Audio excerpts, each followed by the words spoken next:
Wene? Wala pa. August pa lang. 89 lang. 110 lang, mi. 150 lang yan. Oh, 130 lang. Ang cute. Pag ito nasuot ng anak kong madam talaga siya dito. Very purple. So, mga mi, dumating na ang luho ko. Hindi para sa akin, kundi luho ko para sa aking baby girl. Tingnan na natin. Mahilig ka rin bang umorder sa mga online shop? Pero ang mamahal. Te, ilang piraso to? Pero 1,000 plus lang yung nagastos ko. Bilangin natin kung ilan. Isa, dalawa, tatlo, apat, lima, anim, pito, walo, siyam. O, ante, 9. Tapos, 1K plus lang. Kita nyo yan, mga mi. 89 lang. Uy, ang cute! Ante, 89 lang to. 89 lang. Eto guys, 110. Cutie! 150. 150 yan. Oh. Meron ka ng pajama, may bonnet, may bib. Meron pang etong kanyang onesie and mitten. 150 din.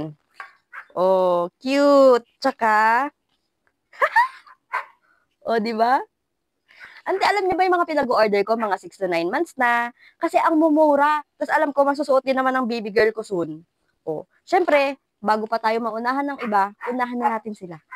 O, di ba? Te, 150 lang yan. Oh, next is 110 lang to, te. Cutie! Merry, Merry Christmas. Wene? Wala pa. August pa lang. Pero may outfit ka na sa December. Next, 130. Meron siyang pa-ribbon. Uy, ang ganda. Te, oh, 130 lang. 130 lang to, ante. 110 ulit. Ang cute. Wene? Next, 79. Madam. Pag ito nasuot ng anak kong madam talaga siya dito. Kung kasya lang sa akin to, baka ako na yung nagsuot nito. 130. Di ba, hindi tataas ng 200 ang mga binibenta, mi? Cutie. Berry lavender. Meron pang, ito, oh, terno. Cutesy. Berry demure. Berry purple. Salamat sa pa-freebie, mi. May pa-freebie pa yan, te. Oh, cutesy. Oh, may paganto pa. Dahil malapit na mag-picture-picture ang baby ko. Na, na, na, na. Hindi, para sa akin pala. Para sa kasal ko pala talaga to. May lalagyanan kami ng ano, pagka magpupunta kaming center, mag-vaccine ni baby. Very cutesy. Ganda. Thank you, mi. Ayan, te. Ilalagay ko dyan kung saan ako umu-order at may mga available pa dyan. Ipagmamay nyo na bago pa kayo maunahan ng iba. Ang dami pa dyan mga ante sa mga baby-baby nyo. Diba? Ang gaganda. So, yun lang. Nakita nyo na. Ang luho ko para sa anak ko, hindi para sa akin. Yun lang. Bye!